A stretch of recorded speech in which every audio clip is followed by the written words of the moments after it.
And for more, let's cross to Madrid. Aboubakr Jamai is Dean of the School of Business and International Relations at the American College of the Mediterranean. Thank you for speaking with us here on France 24. My pleasure.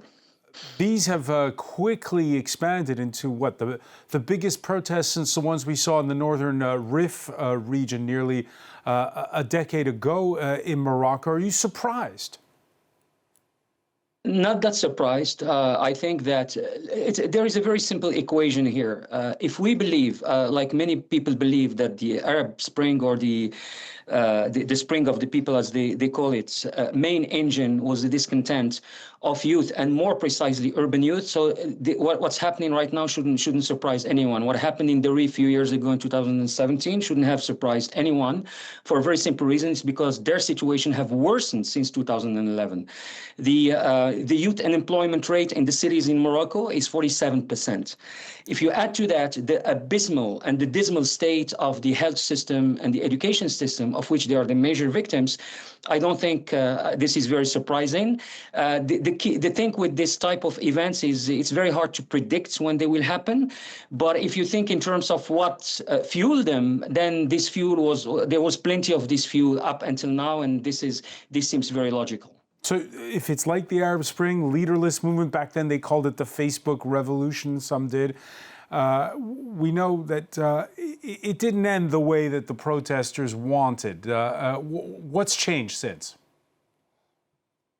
Well, I think what's changed is that the Arab Spring happened and the Rif uprising happened. In other words, that people saw how the regime answered this demand. So there is less credit to be given to the regime. The king saved the day in 2011 when he made this famous speech in March 9th, 2011, in which he basically yielded to what the Moroccans wanted, which is a constitutional reform, and that went a long way into calming things.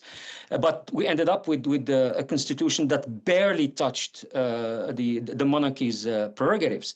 And then a few years after that, the Rif, the north of Morocco, kind of exploded, and it was very akin to what we're seeing today. In some sense, it's not completely similar, obviously, but what drives the discontent is the same. We need to remember that in northern Morocco, the demands were not political demands; they were social and economic demands, whereas the Arab Spring demands were political. But the Rif, they were economic and social, and the reaction of the regime was basically a very harsh one.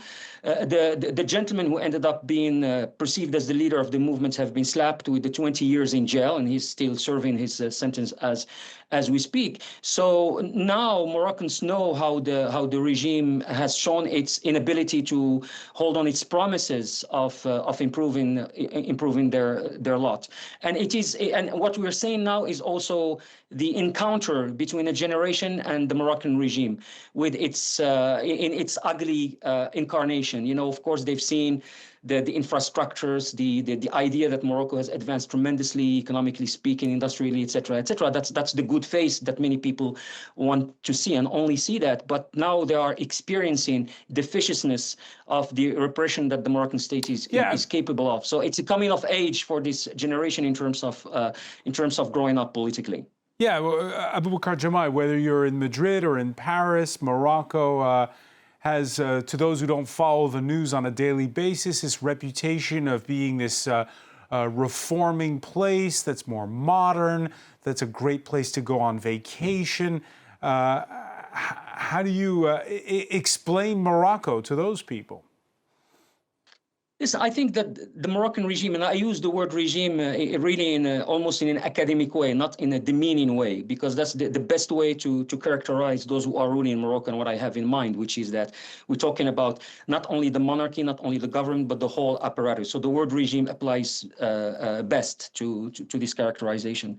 The Moroccan regime has been ready to make all the efforts that need to be made, except for those efforts that require democratization, that require independence of the judiciary. And what we end up with is very shiny project, very shiny opera houses that no one uses, a TGV, a bullet train that in fact economically does not make a lot of sense, that are extremely impressive for many Moroccans, but mostly for people from abroad, but without without meaningful implications on the daily life of most of the Moroccans.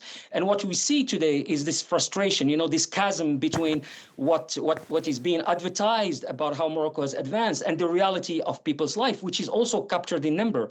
I just mentioned the unemployment rate. We can mention the very dismal ranking of Morocco in the TIMSS and PISA rankings, the educational system rankings. Morocco is among the worst countries in the world, even compared to countries in the region. And last but not least, a recent report by a very credible international institution had shown that the Moroccan judicial system is the worst in the region, which means that we don't have an independent judiciary. And this is what Moroccans deal with on a daily basis. So to see this extremely expensive stadium being built and this image being propagated while their daily life remains miserable, if not worsening, is probably what is leading to what's going on right now. And that's, again, one of the surprises because from the outside, the lines of the Atlas, the national team, is viewed as a source of pride. Morocco to host that 2030 World Cup. And some of the images, though, we're seeing protests against hosting the World Cup. Yeah, I mean, it's, there is a sociological analysis to be done on the Moroccan national team because it's a metaphor of what's going on in Morocco. When you analyze the teammates, the players who play for Morocco, most of them have benefited from democratic systems and educational systems abroad. Most of them, the vast majority of the players, are players who have been formed, educated, trained mostly in European countries. So we can be happy to have such a wonderful team, and it is a wonderful team indeed. But this is not a team which has been produced by any qualitative system based in Morocco, despite all the football fields that have been built and equipments that are really modern that have been put in place. The reality of it is that we owe to foreign countries the quality of our national team to a great extent. And you mentioned earlier how in 2011 the king pulled a rabbit out of his hat with a constitutional reform. This time, where's the king? Well, that there is this issue of the health of the king. It's not a secret that the king has been dealing with some serious health issues. So maybe it's part of the equation. But I would say what's to me might be novel about what's going on right now is the fact that the monarchy is about to exhaust the amortizing tools that it had before. Because when you think about it, whenever there was a big set of demonstrations of uprising, there were always some some political parties, some politicians who are not part of the monarchy to be blamed, except that the current prime minister is very, very close to the king, and he owes so much to the king. His party is basically creation out of the palace in the 1970s. His own fortune, he's one of the richest men in Morocco, Mr. Akhnouch, has been supported by the king's banks. So it will be harder and harder for the monarchy to distance itself from the government and to basically play the blame game against the government. It still be used, but I'm not sure that it's not far from exhausting this approach. Aboubakr Jamai, just one quick last question here. This talk about this label of Gen Z protests, how they're happening right now in Madagascar. They just happened in Nepal, where a government got overthrown. Is this just coincidence? There's nothing connecting these countries that are so far apart from one another on the map? I think there is a connection. I think that in many countries, and it's not a Moroccan problem only, where I wouldn't say neoliberal policies were adopted, but I'm not far from thinking that, where in fact the public funding basically almost disappeared, which had a direct impact on the health system, on the education system, and then the Gen Z are the ultimate victims of this approach, of this idea that first of all you can get economic development without having democracy, without giving a voice to people, and secondly the idea that you can get this economic development without a modicum of serious redistribution. And I think what we see today is the result of these defective not only policy but really ideology. Aboubakr Jamai, many thanks for speaking with us from Madrid.